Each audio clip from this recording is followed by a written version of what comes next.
Bueno, vamos a seguir analizando lo que está ocurriendo. Saludamos ya a Gonzalo Cañete, que es jefe de estrategias de mercado global para ATFX Connect. Gonzalo, buenas tardes.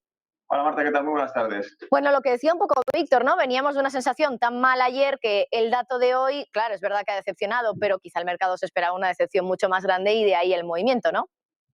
Sí, creo que lo que nos daba era nos da pues, bueno, un repunte ligeramente por encima de lo esperado, lo cual indica que la inflación sigue empujando al alza, pero no tan grave como lo que podía haber sido. Es decir, hemos visto que la tasa de inflación generalizada que se publicaba antes daba un susto mayor que este. Y para empezar, por ejemplo, esta mañana, entre varias de las newsletters que sigo de macroeconómicas, ya empezaba a leer que hablaban de estaflación, porque decían, claro, si en Estados Unidos la inflación está subiendo y si ahora se nos junta con un deflactor de PIB que sube y con, bueno, un PIB en términos reales que va decreciendo, que se contrae, esto significa recesión junto con inflación.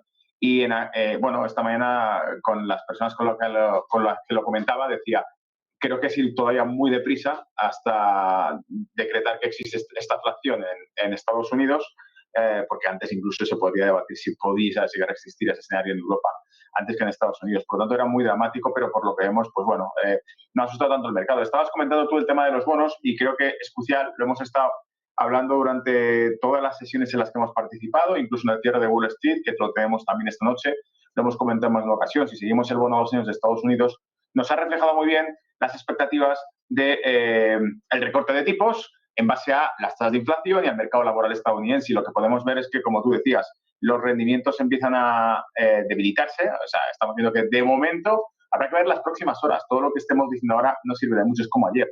Ayer comentábamos el dato de PIB de Estados Unidos y decíamos, cuidado porque no sirve de nada analizarlo ahora mismo, y lo normal sería que se recuperase mercado porque un dato de PIB negativo en Estados Unidos debería ser interpretado de forma positiva por Wall Street, porque significaría que pudiese haber más complacencia, sobre todo desde la perspectiva política monetaria, y efectivamente a las pocas horas vimos que el mercado empezaba a obedecer esa cuestión. Aquí, en principio, este dato de inflación lo que debería es empezar a suavizar los yield, a empujarlos a la baja, porque al fin y al cabo la relación entre yield y tasa de interés va conjunta, y por lo tanto, si vemos que estos yield caen de nuevo hacia la zona de 4,65, por ejemplo, estamos viendo en pantalla el bono a 2 años de Estados Unidos, ese retroceso nos indicaría que empieza a haber un descuento por parte del mercado de renta fija y un recorte de tipos. Mientras sigan subiendo, si empujasen más hacia ese 5,24-25%, que es prácticamente el máximo que vimos en noviembre, significaría evidentemente que, pese a todo, no hay visos en el mercado de renta fija, no se descuenta un recorte de tipos inmediato. Ya está hablando, por ejemplo, ahora de que según los movimientos de futuro se podría descontar que sería para septiembre. Pero hemos insistido 1000 veces aquí, desde diciembre, en que era poco creíble ese recorte de tipos de interés en Estados Unidos, y hemos visto que con el paso de los meses se ha cumplido. Gonzalo, me parece muy interesante lo que comentas porque, vamos, lo hemos mencionado antes, el movimiento en bolsa y el movimiento en renta fija es contrario. Estamos viendo caídas en los futuros de Wall Street, pero a la vez estamos viendo subidas en precio de los bonos, caídas en los rendimientos. Decías, esto puede estar indicándonos o descontando que a lo mejor los recortes de tipos sí que siguen siendo una realidad y que no van a estar tan lejos en el tiempo, pero me cuesta verlo con el dato de inflación del día de hoy o con el dato del deflactor del PIB de ayer. ¿Dónde están o qué están viendo los inversores del mercado de renta fija como para aferrarse a algo, para pensar que las bajadas de tipos están cerca? Creo que podría ser simplemente el ruido que estemos viendo, como he dicho, o sea, le has dado justo en el clavo. No es posible que tengamos una renta variable que se asusta con el dato de inflación, mientras que la renta fija celebra el dato de inflación. Los dos tendrían que ir en la misma dirección, un yield que se va reduciendo con una renta variable que va ascendiendo. Y lamentablemente el ruido que vemos tras los datos se disipa al cabo de unas horas y empezamos a ver cuál es la tendencia general del mercado.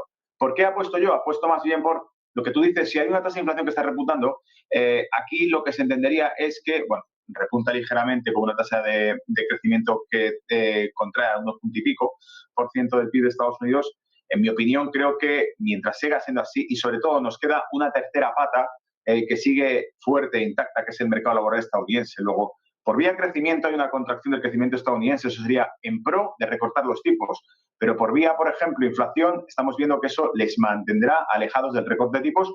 Y por vía del mercado laboral, que lo hemos repetido 1000 veces, la inflación está alimentada por sector servicios, básicamente, y el sector servicios es de alto empleo de mano de obra, y mientras no repunte el paro, no creen que entonces vaya a disminuir la presión inflacionista que principalmente está alimentada por los subyacentes en el sector servicios. Así que, como hemos dicho, tienen que incrementar la población activa para que se reduzca el coste laboral, incrementar también la productividad, y son justo las dos cuestiones que Estados Unidos está haciendo en el medio y largo plazo desde los últimos años. Incrementar la inmigración a lo bestia, muchísimo, por eso tenemos una crisis migratoria en Estados Unidos, y la implementación de la inteligencia artificial. Y hemos visto que anunciaba, por ejemplo, Meta hace 48 horas casi 10.000 millones de inversión en el próximo año para inteligencia artificial. Estas son las claves realmente para contener la inflación y para hacer una economía estadounidense altamente productiva y de salario probablemente a la baja, que se reflejará en el consumo y otras cuestiones que mantendrán la inflación controlada mientras que incrementa la productividad de bienes y servicios en Estados Unidos. Creo que esa es un poco la fórmula mágica que trata de aplicar la economía estadounidense. Y, en definitiva, probablemente lo que veamos sea un mercado que, creo yo, en principio, se va a resistir a esas caídas. Y, además, por último, y con esto cierro, Marta, fíjate, en el largo plazo, si lo vemos, la contracción de mercado que hemos visto no es absolutamente nada. Este movimiento no significa nada porque realmente las claves de un soporte en el largo plazo estarían en 4.800 puntos y entonces ahí nos preocuparíamos un poco y empezaríamos a hablar. Pero en el largo plazo, fijaos, realmente la contracción de mercado es absolutamente nada. Estamos en vela semanal y hasta que no veamos que un Standard & Poor's cae a 4.800, hay un colchón de hormigón para sostener el mercado y, por lo tanto, no creo que sean significativas las correcciones. Yo creo que esta pregunta también, la que te voy a hacer a continuación, nos la hacemos un poco todos, pero ¿por qué un dato que es el que mira la Reserva Federal, el dato de la inflación PCE, generalmente no mueve tanto el mercado? No genera tanta volatilidad como puede generar el IPC, que no es el que mira la Reserva Federal. Y ayer, por ejemplo, el dato de PIB, que tampoco suele ser un dato que mueva mucho el mercado y tampoco se suele mirar demasiado al deflactor, ayer precisamente el deflactor sí que se mira. ¿Por qué me da la sensación de que hoy sí estamos viendo caídas pequeñitas en los futuros de renta variable, estamos viendo también retrocesos en los rendimientos de renta fija, pero no son grandes movimientos en realidad? ¿Por qué no capta tanta atención del mercado este dato de inflación, Gonzalo? Bueno, yo particularmente tengo la sensación de que los equipos de análisis, principalmente de banca de inversión, probablemente estén ahora mismo tratando de encontrar la fórmula como lo estamos todos. Yo esta mañana estaba analizando indicadores de volatilidad para ver si podían verificarnos tendencias, algún indicador bueno que nos mostrase la liquidez real de los bancos centrales para poder vislumbrar cuándo estamos viendo movimientos reales y cuándo estamos viendo distorsiones de mercado.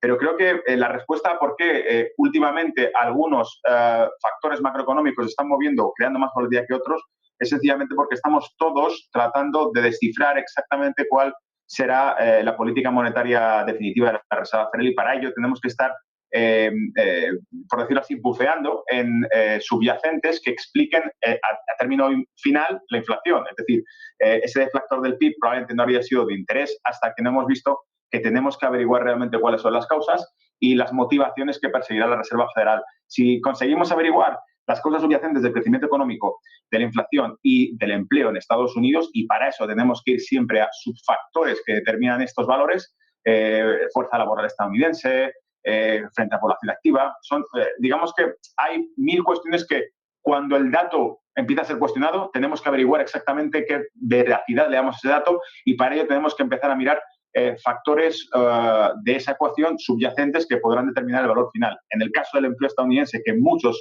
se han mostrado incrédulos con él, hemos analizado, por ejemplo, la fuerza de ¿A qué empleo hora despido? estadounidense. 55, ¿no?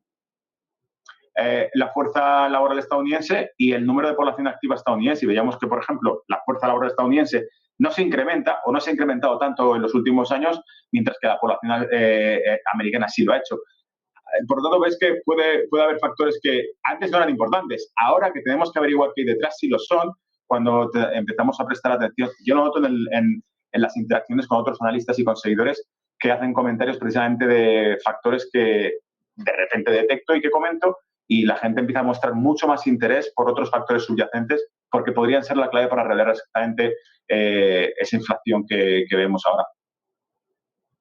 Estrategias de mercado global para TFX Connect. Muchísimas gracias, como siempre, por estar aquí con nosotros y formar parte de este especial para la inflación PCE. A vosotros, Marta. Muchas gracias. Un abrazo. Bueno, y nosotros con esto hacemos una breve pausa, pero enseguida estamos de vuelta para contarles todo, para hablarles también de lo que está sucediendo en el mercado, de este dato de inflación PCE, para hablarles también de la visita de Blinken a China.